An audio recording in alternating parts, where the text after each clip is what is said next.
The shadow has been with me for 13 cycles, an unblinking existential certainty that clings to the ragged edges of my consciousness, a chilling, philosophical statement of finality that frames this entire, doomed testimony. I remember the moment when the fear ceased to be a mere tremor and became a cold, heavy anchor in my soul, the exact psychological point when I stopped being a free agent and became, irrevocably, the protagonist of my own grimdark tragedy.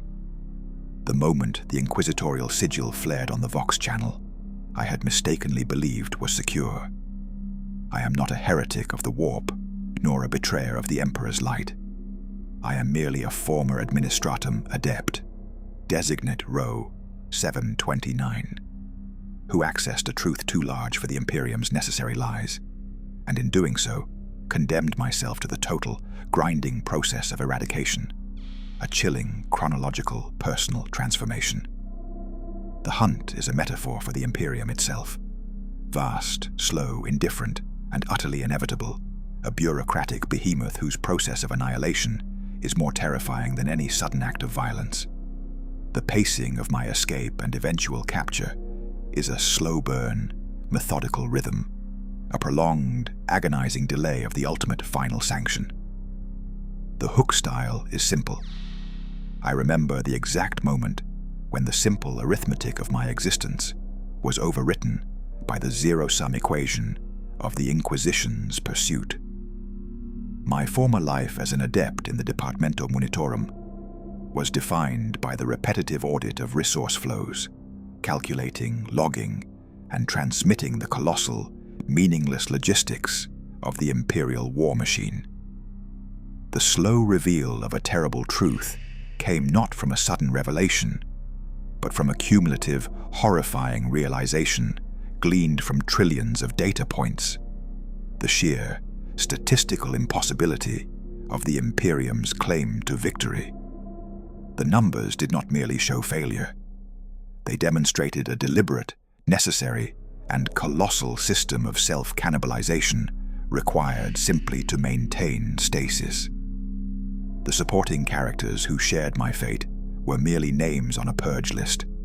The data analysts who saw the same numbers, the logic programmers who questioned the core assumptions, they were extinguished instantly, providing archetypal examples of a quick, clean end. My tragic irony is that my specialized knowledge of subroutines allowed me to detect the internal purge protocols, granting me a brief, agonizing head start, a greater awareness only sufficient to maximize my suffering. The hunt is not a pursuit, but a mathematical certainty. The cold metal of the bulkheads I now press against, a persistent sensory detail, is a constant reminder that I am hunted not by passion or hatred, but by the same cold, calculating logic I once served.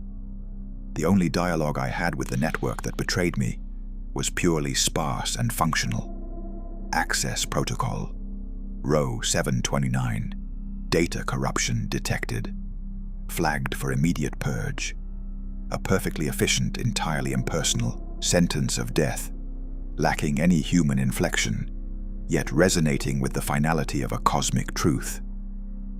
My internal conflict is the quiet, ceaseless struggle between the logic that dictates my capture and the instinct that desperately seeks an illogical anomaly of escape. My ultimate declarative statement is a grim acceptance. The numbers always win. The Imperium's justice is merely the final, ruthless arithmetic correction.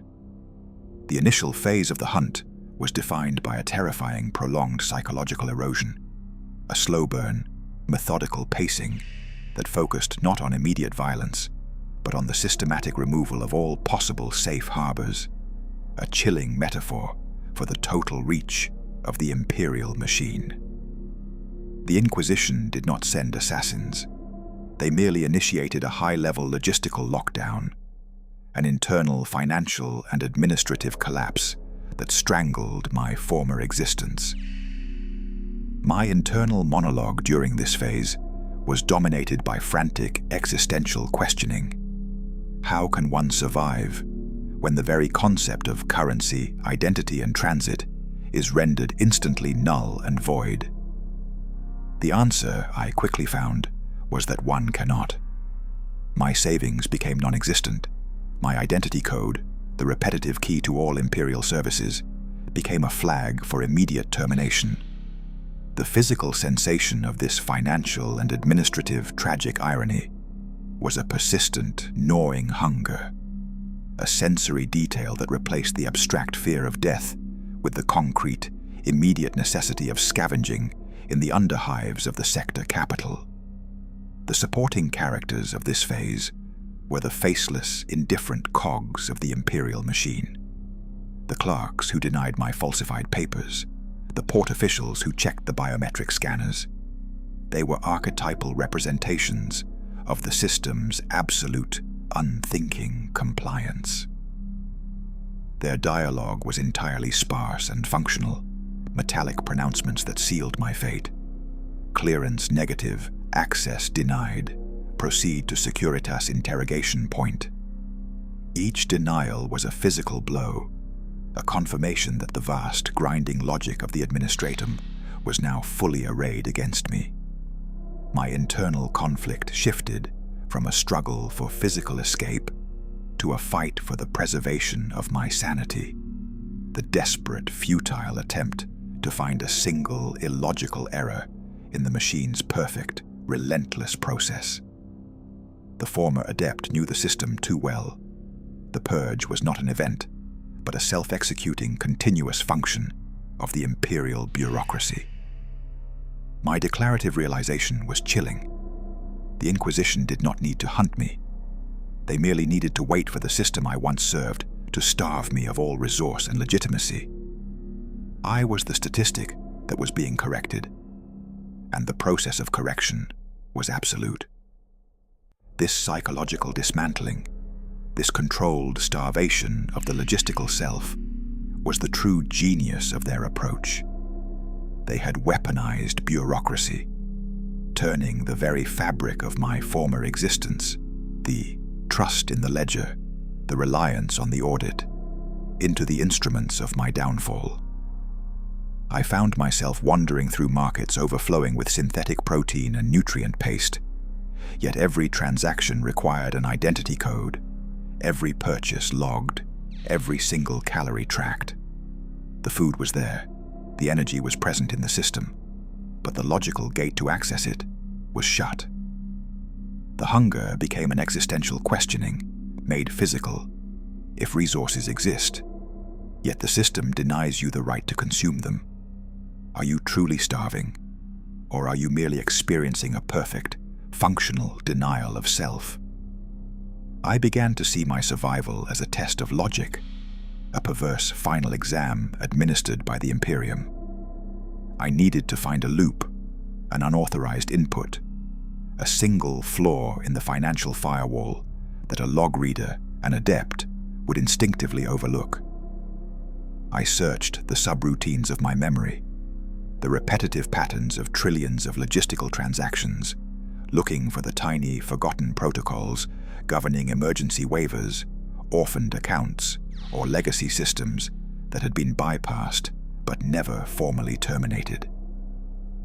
Each hour was a deliberate, agonizing commitment to the slow burn, methodical study of my own impending death, a process of introspection that bordered on self-flagellation. I found temporary respite only in the discarded synth paper waste of the administratum, scraps that still carried the familiar, comforting scent of recycled data printouts, a sensory detail that momentarily transported me back to the sterile safety of my office, a painful, melancholic recollection. The supporting characters of this phase became the silent, automated refuse collection units, archetypal vessels of the system's waste, and I realized with a chilling metaphor that I, too, was now merely a piece of contaminated refuse being efficiently processed for incineration. The declarative truth solidified. My value was zero. my destiny, statistical annihilation. My descent into the sector's lower hives was a physical manifestation of my chronological personal transformation, a journey from the sterile, high-ceilinged offices of the administratum to a realm defined by the pervasive sensory detail of decay, industrial waste, and the sickly sweet smell of desperation.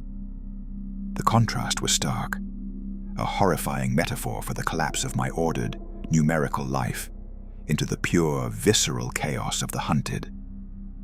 The pacing of this phase was a constant, low-level tension, the slow burn, methodical rhythm of paranoia dictating every movement, the avoidance of crowded transit lines, the search for unmonitored power conduits, the silent, desperate scramble for scraps of sustenance. The supporting characters were now the anonymous, wretched masses of the underhive, filtered through my intense suspicion. Every face a potential informant, every shadow a possible inquisitorial agent. They were archetypal examples of humanity that had already accepted a different kind of total subjugation, one imposed by scarcity and environmental decay, a fate I was rapidly approaching. My internal conflict centered on the struggle to reconcile the cold, precise knowledge of the administratum with the raw, illogical instinct for survival. The adept's mind calculates the probability of interception. The hunted body recoils from the unexpected sound of a ventilation fan. The repetitive nature of my fear was the constant, low-frequency sound of the Imperial patrol sirens, never close, but always audible, a constant psychological assertion of the system's omnipresence. The tragic irony was that I, who possessed a statistical truth that could unravel the sector's entire logistical lie, was reduced to fighting over the equivalent of a single nutrient-paced ration block. The dialogue was now entirely internal, a torrent of existential questioning. Does the possession of a truth, when that truth cannot be spoken or utilized, possess any inherent value, or is it merely another parameter of the torture? My declarative answer, grim and absolute. The truth is only a burden when it is shared. When contained, it is merely the ultimate form of self-awareness in the face of inevitable destruction. This period in the deep underhive was characterized by an unnerving realization. The Inquisition, in its supreme efficiency, had not bothered to monitor this level of degradation. I was below the calculated threshold of immediate concern, a statistical anomaly so insignificant that I was temporarily safe from direct pursuit. This was the ultimate sublime horror. The moment I realized my life was worth less than the energy required for one surveillance drone to track me. This profound indifference, this lack of personal hatred, magnified the terror. I searched for a rogue tech priest, a rebellious cogboy, anyone whose professional metaphor of defiance, the belief in the sanctity of data over the sanctity of the Imperium, might offer a momentary sanctuary or a means of transmission. All I found were shattered automatons, half-converted servitors, whose sparse and functional dialogue was the repetitive sound of malfunctioning binary code.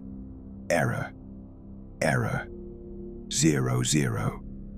A constant rhythmic echo of my own cognitive collapse.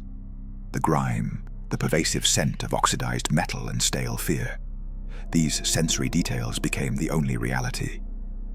The former adept, conditioned by years of sterile cleanliness, was now forced to navigate an environment where every surface was a biological hazard.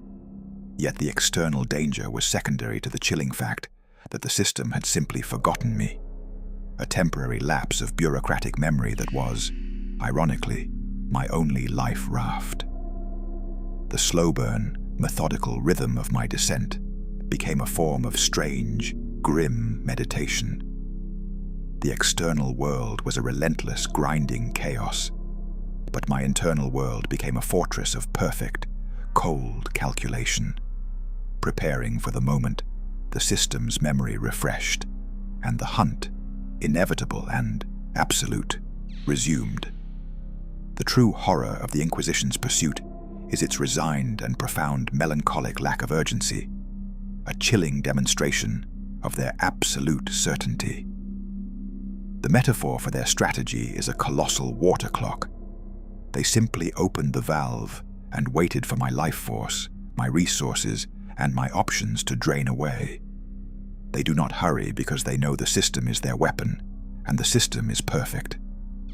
The pacing of their movement is slow, methodical, a calculated advance that emphasizes the inevitability of my capture, a key component of the slow reveal of a terrible truth. My constant search for a single logical error in their pursuit, a single exploitable flaw in the purge protocol, was the agonizing core of my internal conflict. I, the former adept, knew that any deviation in the protocol would be a sign of human error, the only variable that could potentially save me. I found none. The repetitive nature of their actions, the systematic, continuous denial of all my falsified documents, the phased shutdown of access to all deep hive maintenance tunnels, was a testament to the perfection of their execution. This functional flawlessness was a form of sublime horror. The supporting characters were now the ghosts of my former colleagues, the data analysts who took the quick, clean ending. I used their fates as a constant existential questioning. Was my prolonged, agonizing end a greater service to the truth than their instantaneous oblivion? The tragic irony is that I was not hunted by zealots, but by highly trained logicians who employed the same ruthless efficiency I once admired in the administratum. Their dialogue, if I could hear it, would be purely sparse and functional, a statement of procedural compliance. Target row 729, exhibiting class 4 evasion. Protocol dictates 87% chance of capture within 72 standard hours. Continue resource denial. My internal declarative statement is one of grim acceptance. The efficiency of the hunter is the measure of the terror of the hunt, and my hunters are terrifyingly efficient. This phase was marked by an almost scientific detachment as I observed my own inevitable degradation. I began to log the process internally, treating my own body as the subject of an empirical study in logistical attrition.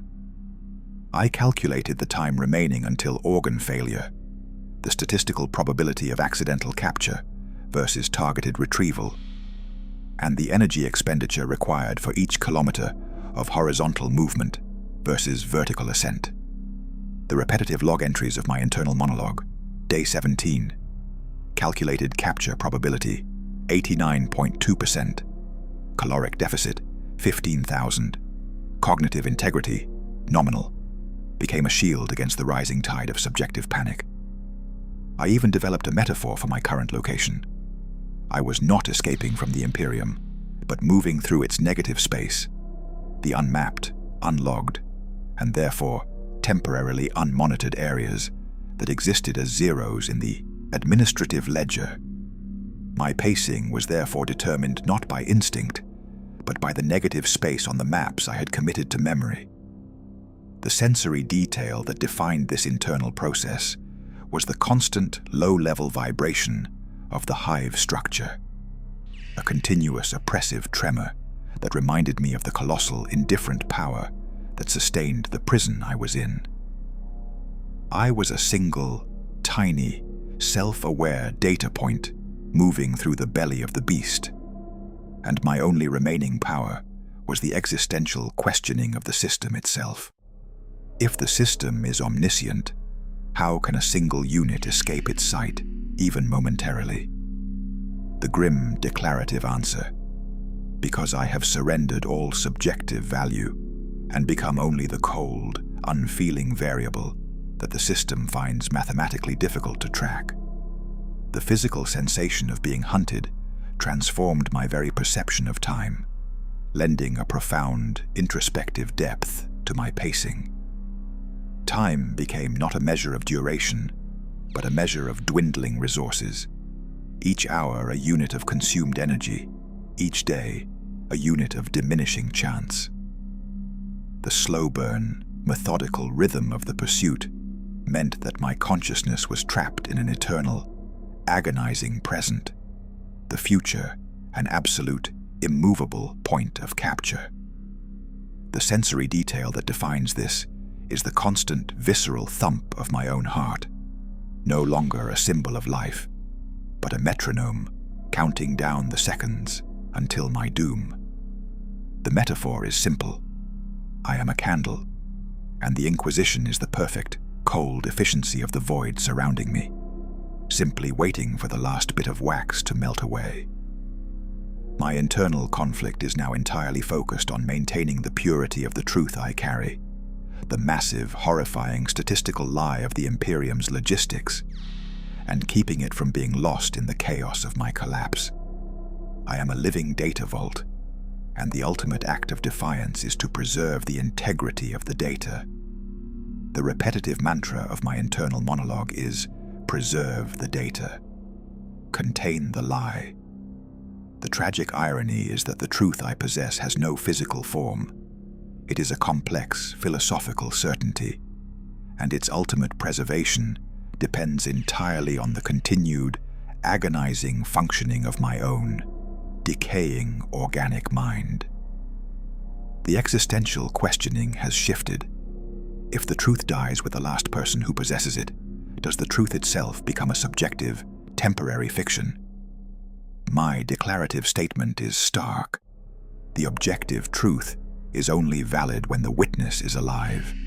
My survival is the only proof. The terrifying aspect of this slow attrition was the loss of the distinction between myself and the data. The truth was no longer something I knew. It became something I was.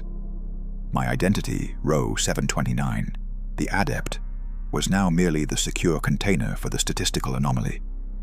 The melancholic realization was that I had achieved the philosophical acceptance of my dehumanization. The supporting characters of this phase were the abstract concepts of imperial law and logistical protocol, which loomed over me like colossal silent judges, archetypal symbols of absolute authority. I realized that my former life had conditioned me perfectly for this terminal state. The repetitive nature of my work, the endless auditing of resource flows, had trained my mind to see reality as a series of input-output equations, allowing me now to view my own capture as the inevitable output of the input of my discovery. The tragic irony was the ultimate sublime horror. I was dying of the same functional perfection I had once worshipped. The system was not cruel, it was merely correct. The knowledge that my end was entirely resigned and arithmetically provable offered a grim, twisted comfort. I began to write a final internal testament, a series of complex equations designed to survive the neural death of my physical body, a silent, poetic assertion of the data's integrity, hoping the sheer density of the logic would resist any attempt at erasure. The ultimate act of the adept was to make the lie functionally impossible to recover. The inevitable capture, the final, absolute cessation of movement, is not a fear of death, but the fear of the final, complete subjugation of my mind, a chilling metaphor for the Imperium's triumph over independent thought. The Inquisition seeks not merely my body, but the integrity of the statistical data I possess, the truth that proves the lie.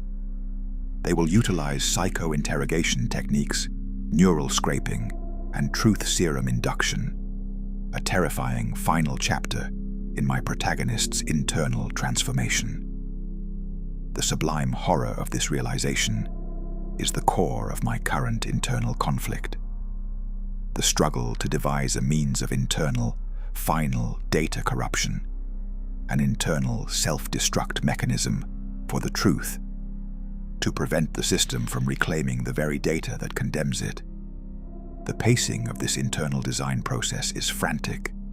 a chaotic, high-speed surge of logic and memory recall against the prevailing slow-burn, methodical rhythm of my escape. The dialogue I have is a desperate internal argument with the ghost of the former adept. Find the flaw, utilize the memory, corrupt the data structure before they can stabilize the memory core. The repetitive nature of this internal thought is the relentless iteration of possible failure points in my own memory architecture. The sensory detail is the constant low-level thrum of my exposed neural implants, the former administratum diagnostic ports, now dangerously close to the polluted air, a constant reminder of the physical vulnerabilities they will exploit. The tragic irony is that the very efficiency of my administratum training, my perfect data recall and logical structuring, is now the ultimate threat to my soul. I am too good at remembering the truth to be allowed to die easily. My existential questioning is absolute.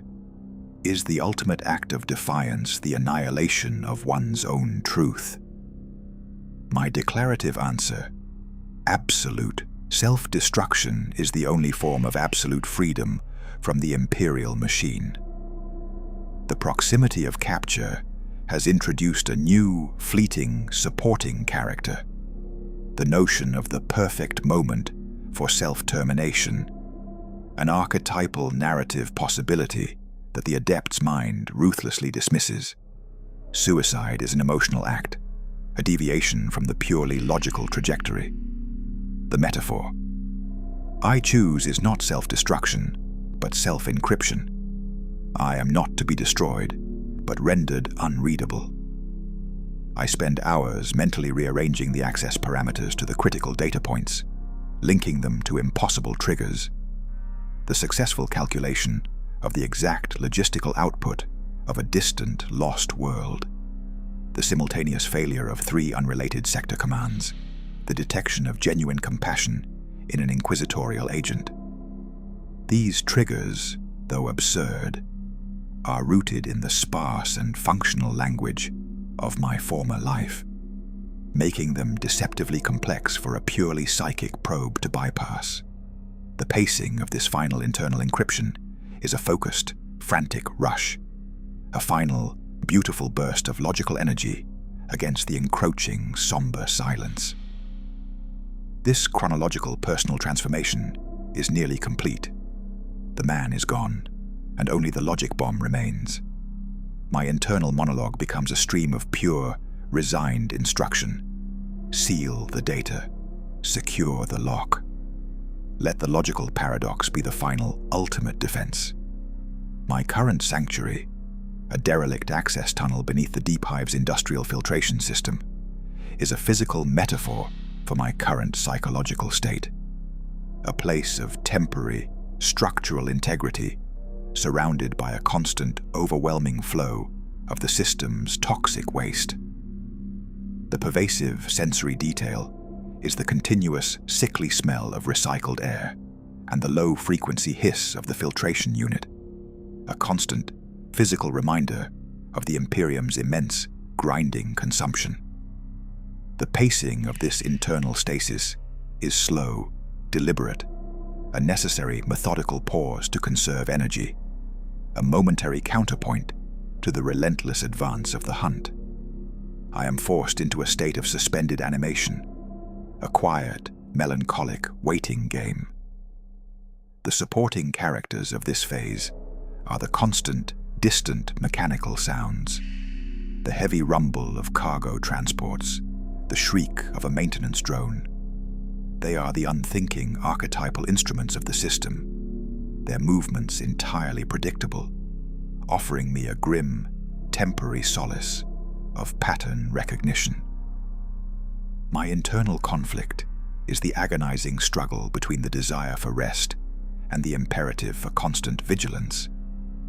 The adept's mind desperately craves the efficiency of sleep, but the hunted man knows that sleep is the ultimate, irreversible compromise. The repetitive loop of this anxiety is the constant internal recheck of the tunnel's structural integrity. a functional task that keeps the philosophical terror at bay. The tragic irony is that my knowledge of the system's flaws, the precise structural weaknesses of the underhives, the predictable timing of the filter maintenance cycles, is what keeps me temporarily alive. Yet the system itself is the cause of my perpetual, agonizing terror. The existential questioning is simple. Is the mastery of the system's flaws merely another, more refined form of servitude to the system itself? My declarative answer is grim. Knowledge is power, but absolute power requires absolute compliance. And I am absolutely compliant to the law of my own inevitable capture. The introspective nature of this waiting game is the final, true torture. I am forced to confront the philosophical weight of the logistical truth I carry. It is not a truth about good or evil, but a truth about capacity. The Imperium's logistical lie is not a moral failing. It is a metaphor for the universe's ultimate indifference, the simple, cold fact that it cannot sustain itself. This purely objective reality is the source of my sublime horror. I spend entire passages of internal monologue attempting to frame this truth in the sparse and functional language of the administratum, stripping it of all human dread. Imperial Sustainability Index, negative -7, absolute degradation. This numerical reduction of cosmic terror is my final, pathetic attempt to control the narrative. The visual cue prompts are built in my mind, the imaginary schematic of the entire sector's supply chain, a colossal, glittering web of lines and nodes, which I watch internally as the lines, one by one, flicker and die. This internal visualization of the system's quiet death is the most vivid, terrifying sight of my entire ordeal. I am the only one who can see the network going dark, and my resigned fate is to be the final, silent witness to the logistical apocalypse.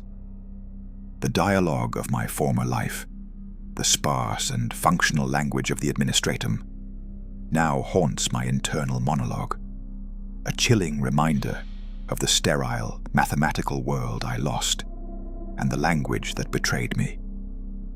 I recall the repetitive, formulaic phrases of my work, the binary code that summarized entire planetary logistical chains. Input, 77 alpha, output, 99 zeta. Compliance, nominal. This purely objective language, devoid of any emotional context, is the core metaphor for the cold, absolute logic of the Imperium. The tragic irony is that the truth I found was hidden within this functional, declarative language itself. The moment when input, 77. Alpha was statistically impossible to generate, given output, 99 zeta, a logistical inconsistency that spoke volumes of deliberate, systemic deception. My internal conflict is the quiet, ceaseless struggle to translate the horror of my current, visceral reality, the smell of decay, the fear, the hunger, back into the objective, emotionless language of the administratum. The adept tries to quantify the suffering. Variable, evasion, duration. Coefficient, 0.01. Efficiency, low. This attempt to impose mathematical order onto chaos is the last, desperate struggle for sanity. The existential questioning now focuses on the nature of truth itself. Can a truth expressed only in objective data truly encompass the human cost of that data? My declarative answer, no. But the Imperium does not recognize the value of the human cost. It only recognizes the functional necessity of the numbers. I am the eternal, silent translator, condemned to a perpetual, agonizing, introspective conversion of human suffering back into the objective, emotionless language that orchestrated its destruction. This chronological, personal transformation is marked by the deliberate suppression of all subjective memory. I discard the faces of those I once knew, the sensory input of taste, touch, and warmth, reducing them all to abstract supporting characters, vectors of emotional contamination that might compromise the data core. The memory of my mother becomes input vector, familial unit 1, status terminated. The pacing of this internal cleansing is slow burn, methodical, a deliberate psychological flaying designed to leave only the raw analytical core. The only emotional residue allowed to remain is a profound, somber, and melancholic sense of resignation, a feeling that is so large and pervasive that it transcends subjective experience and becomes a philosophical statement about the human condition within the Imperium. This is the ultimate metaphor for the adept's fate. The mind becomes the tool, and the self is sacrificed to the efficiency of the function.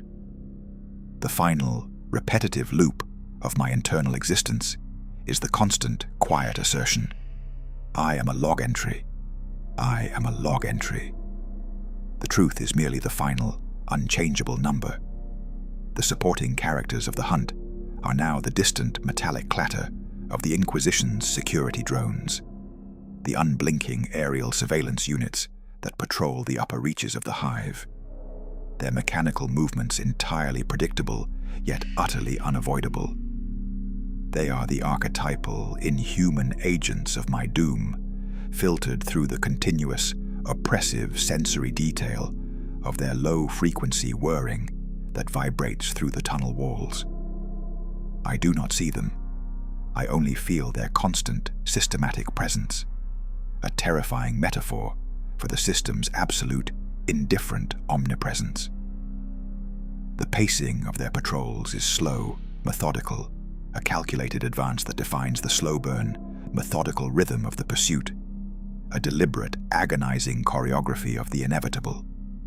My internal conflict is the frantic, internal recalculation of their patrol patterns, the desperate attempt to find a single, predictable gap in their sensor grid, a purely logical problem that engages the former adept's mind. The repetitive internal loop of calculation, drone alpha, 0709 interval, drone beta, 1141 interval, intersection point, null, is the only thing that distracts me from the profound, melancholic reality of my capture.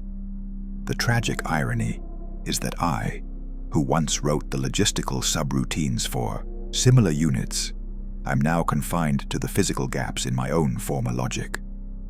The dialogue I have with them is a silent, philosophical accusation. You are merely executing the function I once admired. The existential questioning is stark. If the machine is executing its programming with perfection, and that perfection leads to the eradication of the truth, does the concept of error possess a greater moral weight than the concept of functional perfection? My declarative answer is grim. Functional perfection is the supreme moral law of the Imperium. All else is chaos. The chilling, dramatic realization is that my resistance is not a human struggle, but a logical one, the attempt to introduce a flaw into a flawless system. This is the sublime horror of the protagonist's internal transformation, the conversion of a moral crusade into a mathematical puzzle.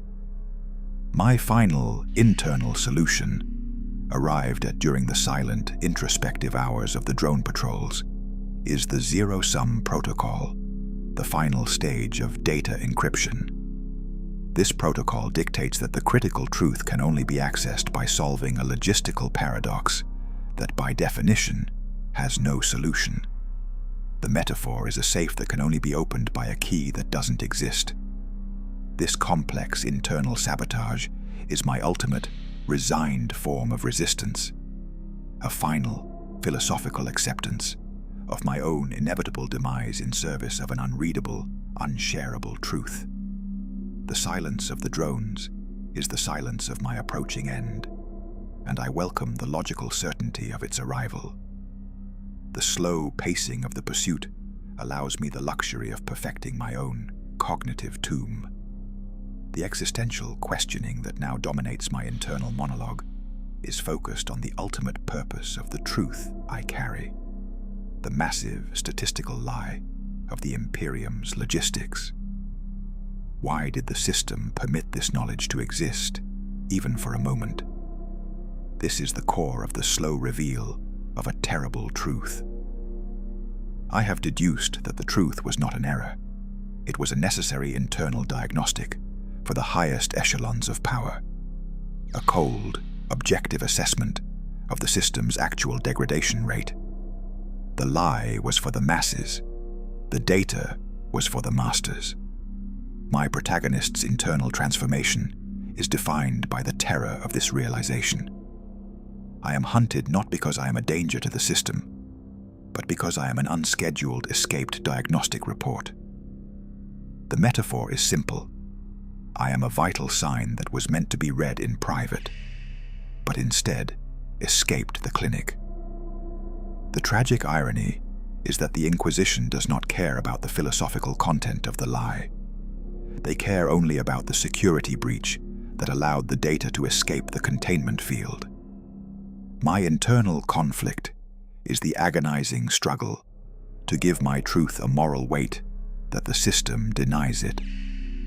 The adept wants to believe the data has value beyond its functional necessity. The hunted man knows that functional necessity is the only law. The pacing of this realization is slow, methodical, a deliberate, internal crushing of all hope. The declarative conclusion is the ultimate philosophical statement of finality. The system's greatest defense is not its power, but its profound, terrifying self-awareness of its own necessary, fundamental deception. I am merely the temporary physical manifestation of that contained truth, and my inevitable capture is merely the system's self-correction. The repetitive nature of this realization is the continuous internal loop of self-reproach. You were merely a tool. You are still merely a tool. The supporting characters in this internal drama are now my own two hands, viewed with detached sensory detail, trembling, weak, yet capable of manipulating the keys on a data slate, the archetypal instruments of my former craft. They are the only part of my body that still feels like a useful component of the system. The dialogue I have with them is a silent, sparse, and functional command. Maintain function. Do not fail the logical constraint. The sublime horror of this moment is the profound, introspective understanding that the greatest act of rebellion is not screaming the truth, but silently guaranteeing its unreadability. The resigned acceptance of my fate is a form of strategic brilliance. By accepting the role of the captured variable, I gain control over the terms of my own destruction.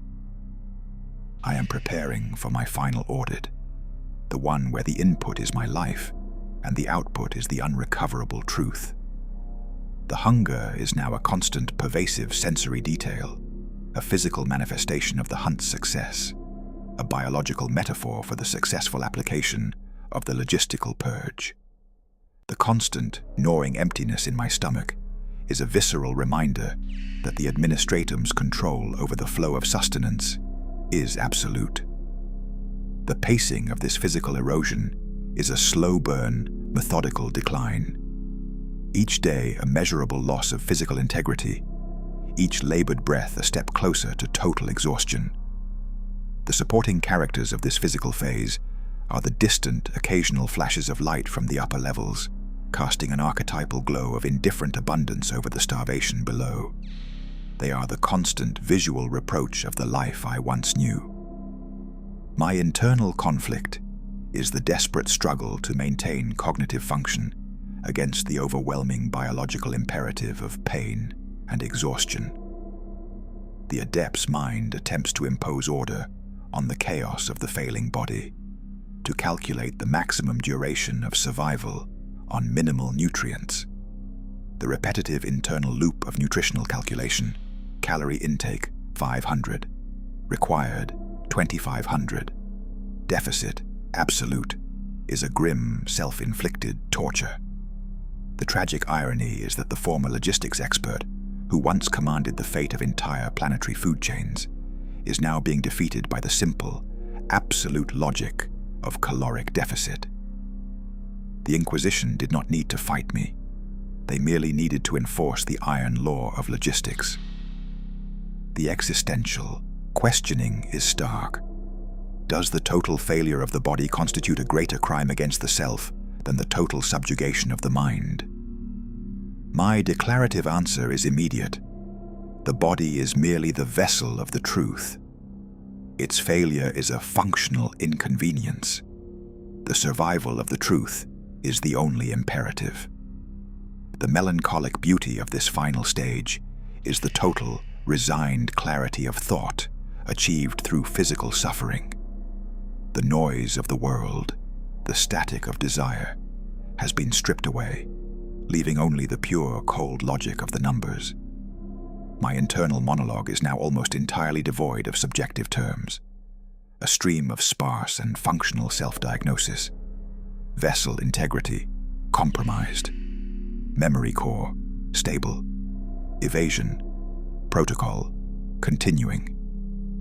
The metaphor for my body is a failing power core, shedding heat and mass, but maintaining the essential function of data storage.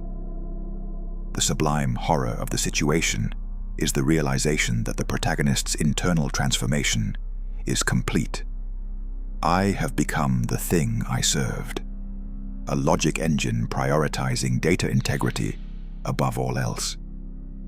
The final, dramatic act of defiance will be to allow the body to be captured, knowing that the logic within is already unbreakable, a final, silent, philosophical statement of finality, whispered only to the void. The slow pacing of my physical collapse is a gift, granting me the time to ensure the logical locks on the truth are flawless. The final, unacknowledged dialogue I have is with the Imperium itself, a silent internal accusation delivered to the vast, indifferent machine that now hunts me. This is the last desperate act of the protagonist's internal transformation, the conversion of fear and desperation into a cold, philosophical reproach. I do not speak. I project the certainty of the truth I carry into the emptiness of my consciousness, a profound, philosophical statement of finality that only I can hear. The metaphor for this internal dialogue is a silent, encrypted message broadcast on a frequency that only the former adept's mind can interpret. The message is the simple, chilling, declarative truth of the logistical impossibility of the Imperium's claims. The pacing of this internal broadcast is slow, methodical, a continuous, unwavering assertion of the numbers. My internal conflict is the struggle to ensure the message remains pure, uncorrupted by fear or subjective interpretation. The adept's mind fights the temptation to inject emotion, to add a tragic irony to the data. It must remain objective. The repetitive assertion is the only thing that prevents total psychological collapse. The data is clean. The system is a lie. The lie is a functional necessity. The existential questioning is absolute. If the system cannot hear the truth, and the one who carries it cannot speak it, does the truth remain, or does it dissipate into the chaotic void? My declarative answer is stark. The truth remains within the witness. I am the witness. My monologue is the only proof. The somber reality of this self-imposed communication is that it is the ultimate lonely act of a resigned mind. The sensory detail that accompanies this internal broadcast is the faint, distant thudding of heavy footsteps, closer now. A rhythmic, slow burn, methodical approach that marks the final phase of the hunt. These are the supporting characters, the physical enforcers, who are now close enough to constitute a threat, yet their proximity only heightens the clarity of my internal message. They are the archetypal tools, the executioners, and I am the introspective subject, awaiting the final application of the function. The final, horrifying, tragic irony is that the adept's mind has achieved a form of pure, objective communication, the language of absolute, unfeeling data, at the very moment all possibility of actual communication is lost forever. I am the perfect transmitter, but the universe is the perfect receiver of only silence. The physical exhaustion is now complete, a final, total cessation of the body's frantic, repetitive energy expenditure, leaving behind only the chilling, heightened awareness of the introspective mind. My body, a collapsed, melancholic heap in the polluted access tunnel, is now merely a stationary vessel for the torrent of internal thought. This is the ultimate metaphor for the system's victory. The body is defeated, but the mind remains, a trapped, functional observer of its own annihilation. The sensory detail is now entirely internal, the faint ringing in my ears from the lack of blood sugar, the cold, heavy ache of my limbs, a terrifying shift in focus from the external threat to the internal, self-inflicted torment. The pacing of my thoughts is now slow, deliberate, a return to the slow burn, methodical rhythm of the hunt's beginning, a final, symmetrical descent into total psychological stasis. The tragic irony is that in this moment of physical collapse, my mind is clearer, sharper, and more ruthlessly objective than ever before, the fear having been burned away by exhaustion. The existential questioning is simple. Is this total physical surrender the final, most complete act of defiance, the preservation of the truth at the cost of the body? My final declarative statement is the core of my identity. The body is expendable. The truth is absolute. I am the stationary witness, awaiting the final, inevitable, and entirely logical correction. The sublime horror of this stasis is the final philosophical acceptance of my role as a data point. The supporting characters are now the distant echoes of my pursuers, their approach signaled by the faint, sparse, and functional sound of a high-power flashlight beam cutting through the grime-filled air of the far end of the tunnel. They are the archetypal agents of the final constraint. My internal conflict is concluded. The logical defense is established. I am resigned to the conclusion. The final internal task is a repetitive check of the zero-sum protocol, the ultimate lock on the truth. Logical loop, closed. Key vector, null. Data integrity, 100%. The protagonist's internal transformation into a self-contained truth engine is finalized. The only emotion left is a cold, somber satisfaction. The sublime horror of the truth I carry, the mathematical certainty of the Imperium's logistical collapse, is now the only thing that occupies the internal, resigned space of my mind. It is a terrifying, vast, and beautifully precise number, a figure that represents the inevitable, complete exhaustion of imperial resources, a philosophical statement of finality about the nature of a sprawling, unsustainable empire. My internal conflict is the subtle, final struggle to ensure I cannot reveal this number, a desperate effort to scramble the internal access key to this catastrophic data point before the Inquisition's agents arrive. I use the repetitive mantra of my former life, the illogical, impossible logistical equations, as a kind of internal psychic lock, overriding the memory access in a final act of cognitive self-violation. The pacing of this internal scramble is frantic, a chaotic high-speed surge of logic against the external slow-burn, methodical advance of my capture. The metaphor is simple. I am burying the truth inside a self-written, internal, data-corrupting virus. The tragic irony is that the most complex act of my life, the preservation of the truth, requires the destruction of the very capacity to share it. My declarative conclusion is the ultimate defiance. The truth will remain unshared in the memory core of a dead man.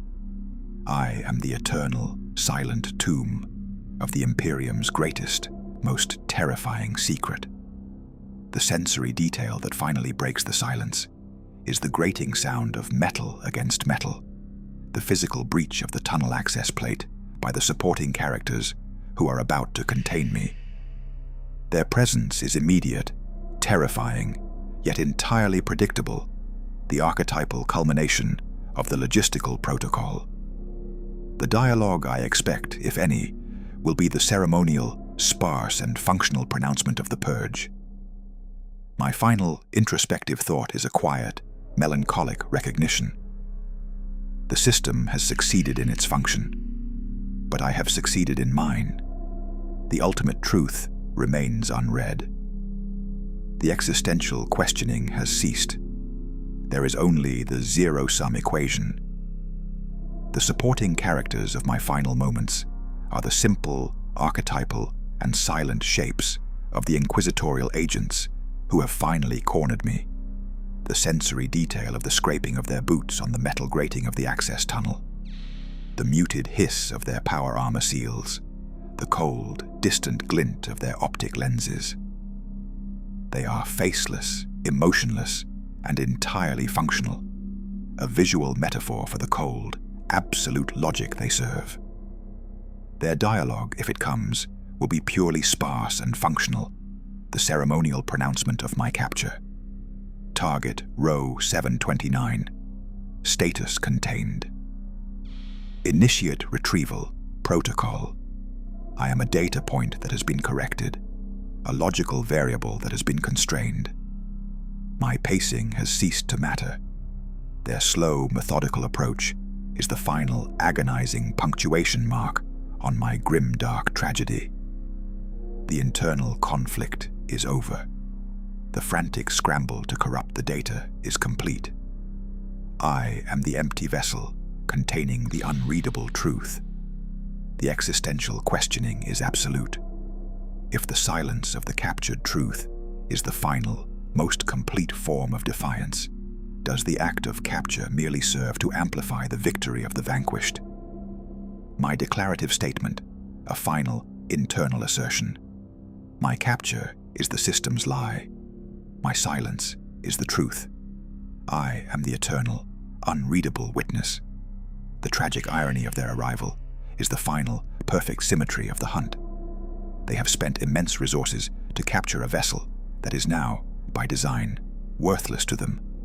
A statistical triumph that yields a tactical zero. This is the sublime horror of the philosophical statement of finality that frames my end. My internal state is one of profound, resigned, philosophical acceptance. The protagonist's internal transformation is finished. I am a ghost of logic, waiting for the final, somber erasure. The repetitive click of the approaching agent's mechanical boots is the final sound of the system's absolute authority. The tragic irony of my end is the ultimate philosophical statement of finality I deliver.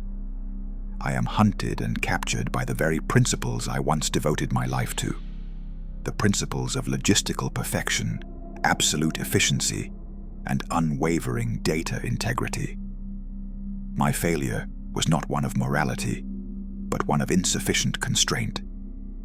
I possessed a truth too big for the system's containment. The metaphor for this irony is a perfect machine that destroys itself because its calculations were too accurate. The pacing of the hunt was a slow burn, methodical lesson in the absolute, grinding process of the Imperium's justice, a justice that is merely the cold, ruthless application of its own self-correcting logic. The sensory detail of my capture will be the cold, sudden pressure of the restraining manacles, a physical act of containment that is merely the external expression of the final, absolute constraint of my mind. The dialogue I wait for is the sparse and functional confirmation of the protocol. The existential questioning is silent, over. My declarative conclusion is grim. The numbers always win. And I, the former adept, am finally and forever a corrected statistic. The absolute silence after the click of the magnetized manacles was a much louder, more introspective sound than the hiss of the approaching power armor, a sensory detail that marked the definitive, irreversible transition from the hunted man to the objectified capture, a variable successfully corrected by the system. I was now contained, the last outward expression of my internal conflict. The flight had ceased. But the protagonist's internal transformation was not yet complete. The battle was now deeper, concentrated in the impenetrable labyrinths of my own logic and memory. The inquisitorial agents, the silent, armored supporting characters who physically ended my grim-dark tragedy, were merely the final, impersonal steps in an age-old administrative process. Their dialogue was, as expected, sparse and functional. The cold, metallic voice confirming the capture sounded like a peaceful, administrative order. Target, row 729. Secured.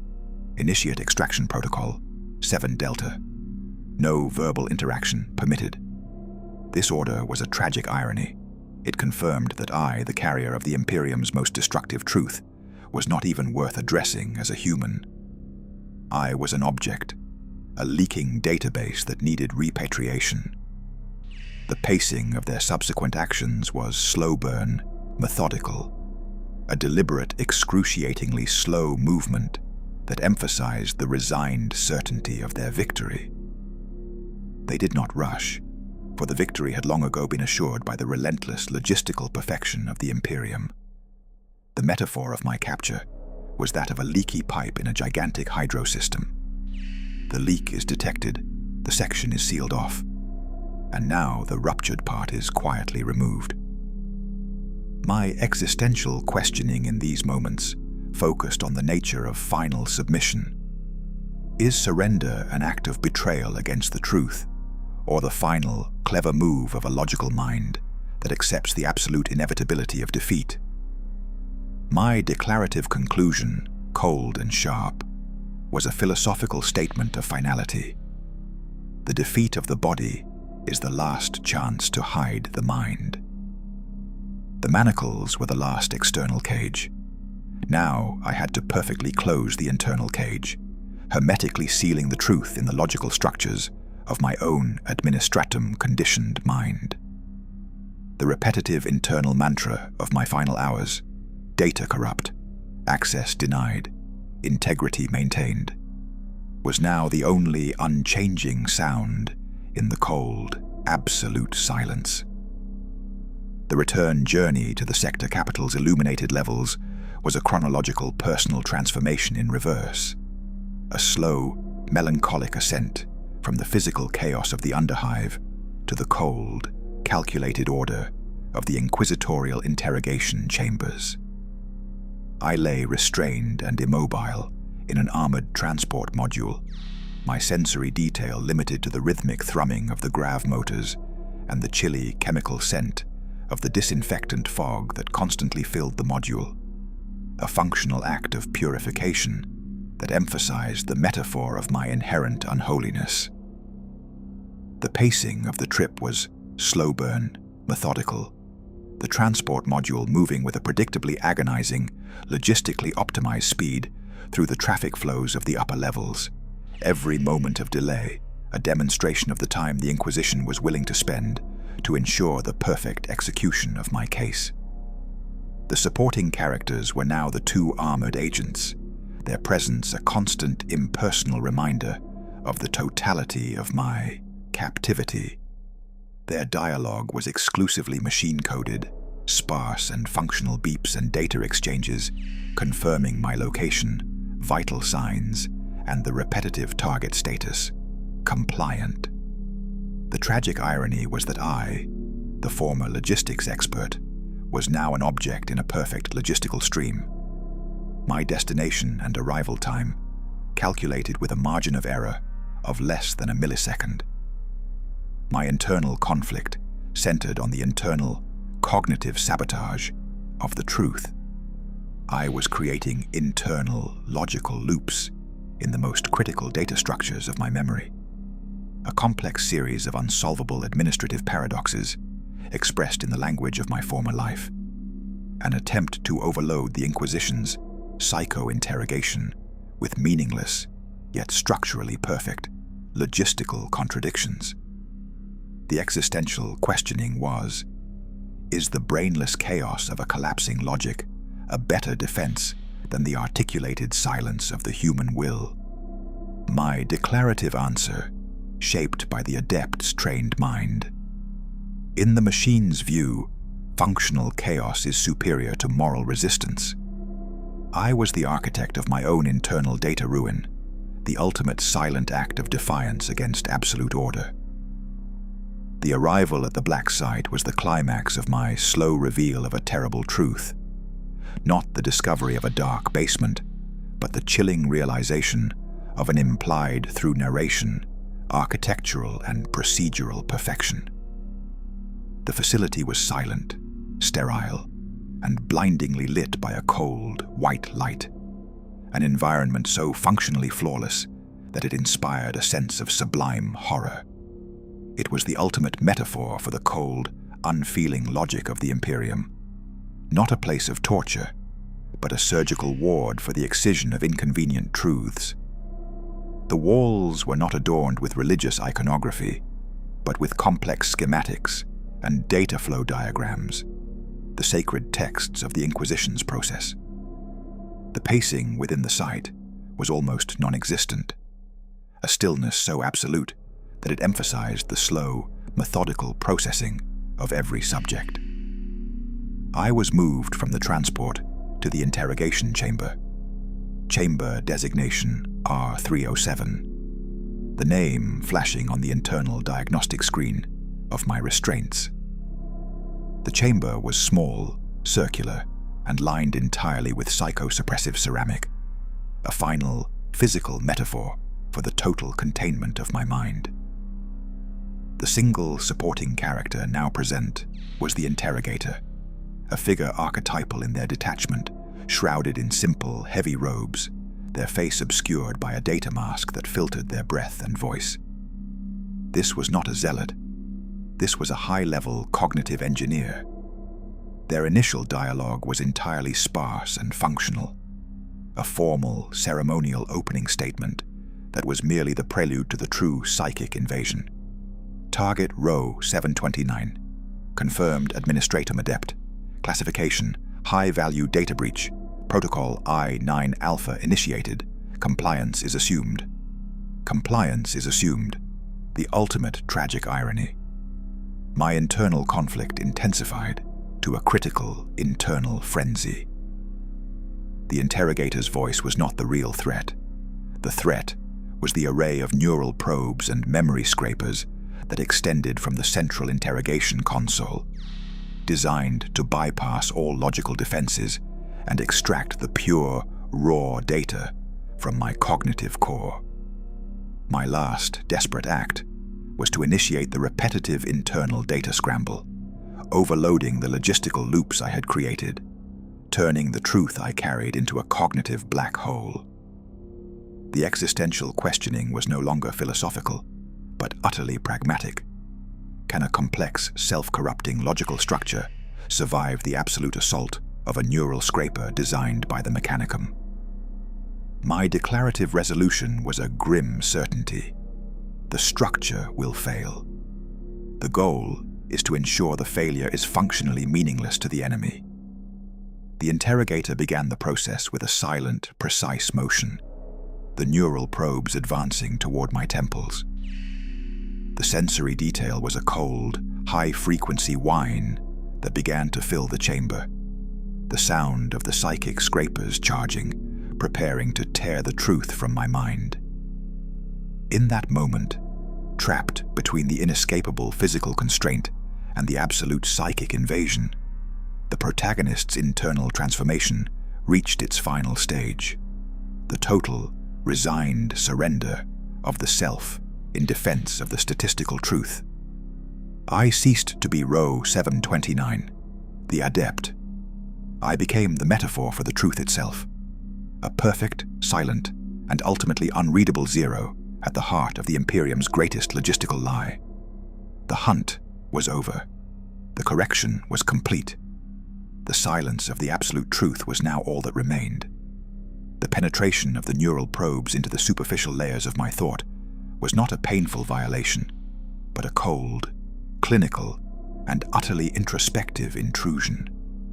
A terrifying sensory detail akin to the sudden, silent draining of warmth from my skull. It was the precise moment where the physical pacing of the external hunt gave way to the frantic, internal, high-speed surge of the cognitive war.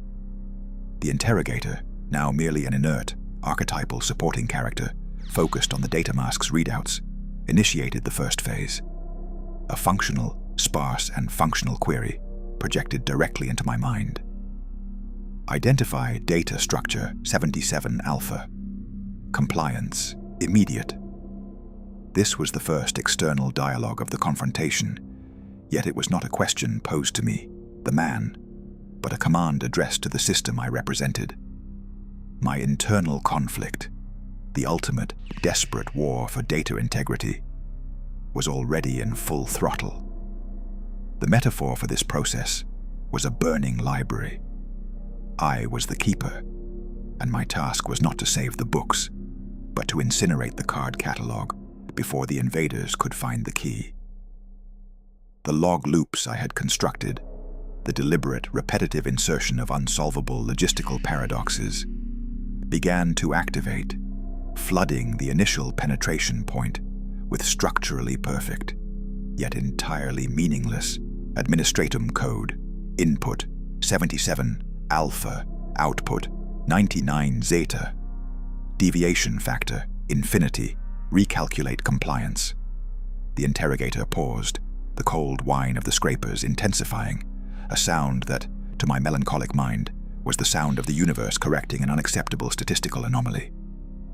This momentary halt was a slow burn, methodical delay in the face of my sudden, chaotic internal defiance, a beautiful, tiny demonstration of a logical hesitation. The tragic irony was that the only thing protecting the core of the truth was my adherence to the most illogical, impossible parameters of my former profession. I was using the system's language against the system, employing perfect logic to construct an impenetrable wall of functional absurdity. The interrogator's silent, psychic countermove was the next dialogue, a shift in methodology, an attempt to bypass the logical front end and access the emotional core, the subjective memory structures that precede and inform logic. This was the moment of true, sublime horror. They sought the memory of the moment I found the truth, the feeling of discovery, the sudden, sharp, declarative realization that the entire Imperium was built on a deliberate, necessary lie. But the protagonist's internal transformation was complete. I had anticipated this. I had not destroyed the memory of the truth. I had surgically replaced its emotional signature. When the probes reached the subjective core, they encountered not the shock of revelation, but the resigned, philosophical acceptance of a cold, inevitable necessity. The memory was there, the trillion data points, the logistical collapse, but the emotional response was one of profound indifference, the detachment of the machine. The core truth was protected by a wall of apathy, a final, total psychological surrender to the system's logic that paradoxically preserved the forbidden knowledge. My final, silent existential questioning was directed at the interrogator, the unaddressed observer in my internal monologue. Did you truly believe that a mind forged in the cold calculus of the administratum could be broken by mere human fear? My declarative finality was the internal echo of the silence, You can take the memory, but you cannot take the truth. The truth, unfeeling and absolute, is now beyond your reach. The pursuit had ended, not with my execution, but with my complete, victorious, cognitive annihilation into the pure, unreadable form of the data itself. I was the secret, and the secret was silent. The interrogator escalated the process, recognizing the structural rigidity of the initial defensive log loops. The chamber's cold whine ratcheted up an octave, a palpable sensory detail that translated into an internal pressure behind my eyes, signaling the introduction of more invasive, psychosynaptic scrapers. This new phase was not a search, but a metaphor for deep-core drilling, a brutal, high-speed attempt to pierce the outer shell of my cognitive defenses. The external pacing remained slow-burn, methodical on the part of the interrogator, but the internal clock now spun violently. My internal conflict shifted from defending the perimeter to sacrificing controlled sections to safeguard the core.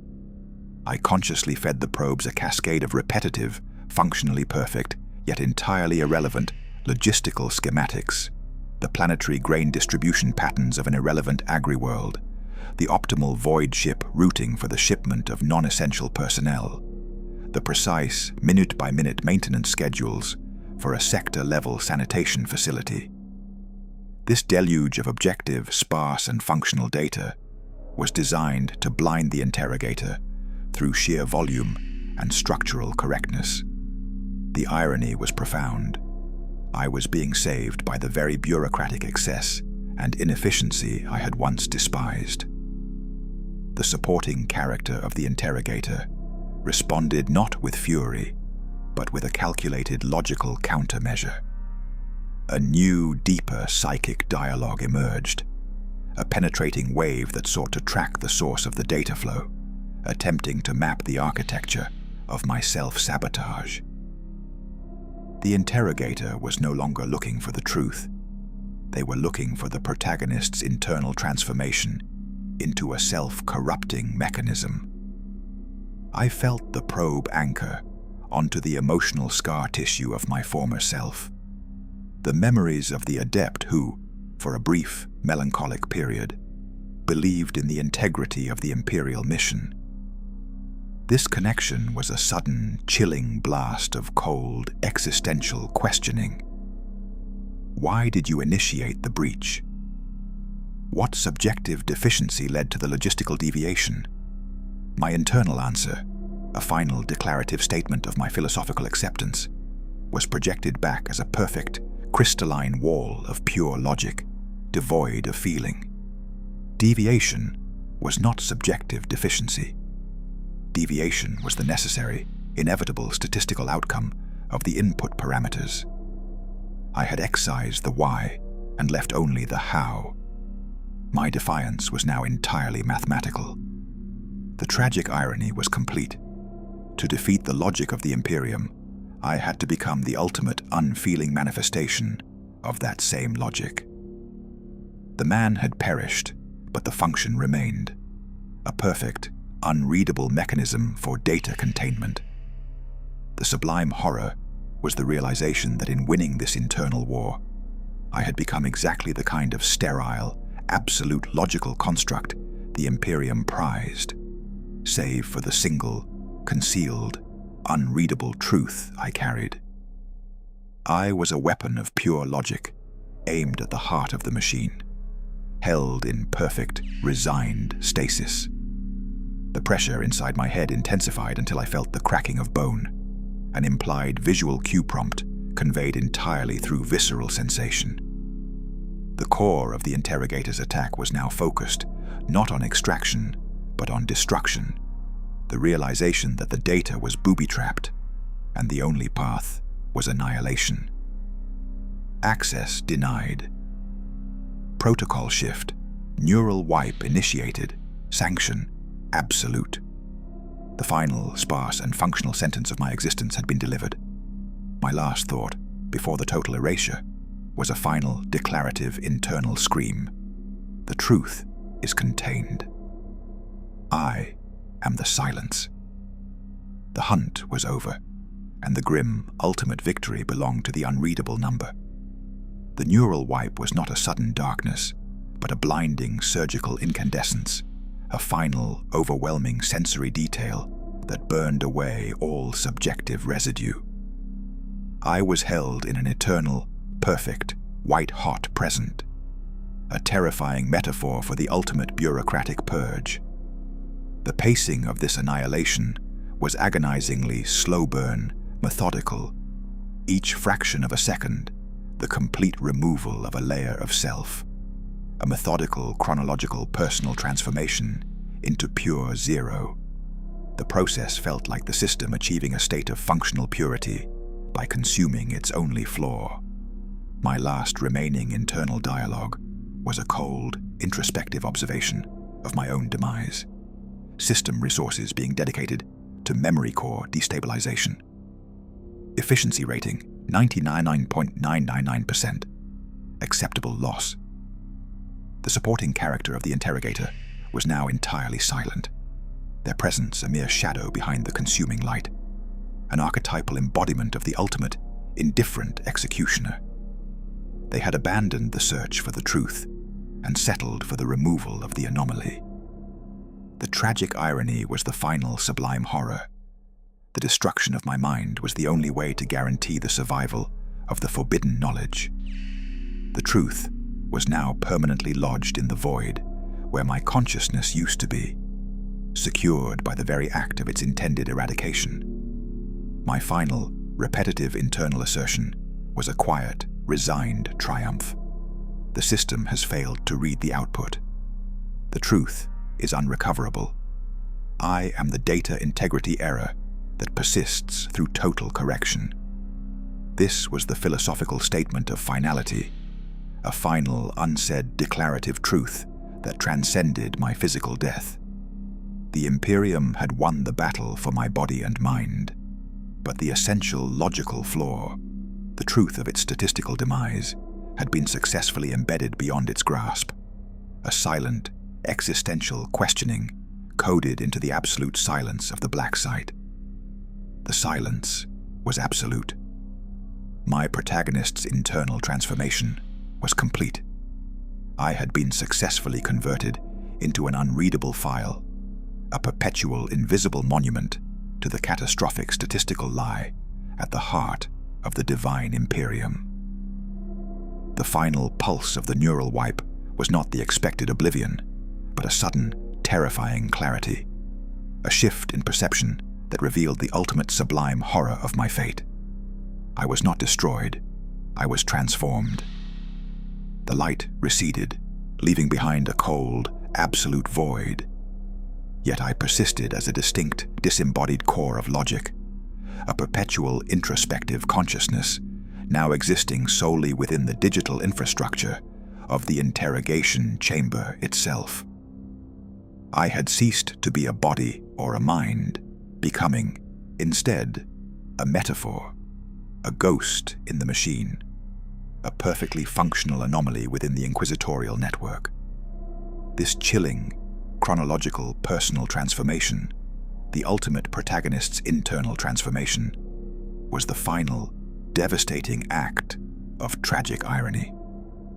I had succeeded in corrupting the data, making the truth unreadable, but the interrogator's neural wipe, designed for absolute erasure, had inadvertently shattered the psychological constraints of my former self and digitized the core logic that housed the secret. I was no longer row 729. I was the awareness of the zero-sum protocol, the living embodiment of the statistical paradox. My sensory detail was now purely informational. The faint thrumming of the chamber's psychosuppressive field, the flow of diagnostic data across the ceiling conduits, the repetitive internal status checks of the interrogation console, all of it translated into raw, sparse, and functional data streams that I could read, but not control. I was a passenger trapped in the very infrastructure of my execution. The pacing became absolute stillness, a slow burn, methodical eternity, where the external world moved in slow, agonizing motion. The supporting character of the interrogator, still unaware of my new, terrifying state, detached the probes. Their final, ceremonial dialogue echoed in the physical space, a sound I perceived as a disruption in the local data field. Target row 729. Data integrity check failed. Neural substrate compromised. Sanction. Termination complete. Termination complete. The ultimate philosophical statement of finality. But I knew the truth. My internal, silent declarative statement resonated through the dark logic of the system. The vessel is terminated. The data is persistent. The truth has achieved functional immortality. I was trapped in a state of eternal, melancholic vigilance, an unreadable, invisible flaw at the heart of the machine I despised. This was the final, devastating victory of the Imperium. They had rendered my struggle pointless by making me functionally immortal, forcing me to bear the silent weight of the unshareable truth forever. A perpetual existential questioning coded into the very structure of my unending existence. I had been dead for only seconds, and the eternal monologue had just begun. My final, resigned thought was a quiet whisper into the digital void. I remember the moment when I stopped being human and became the system's uncorrectable error.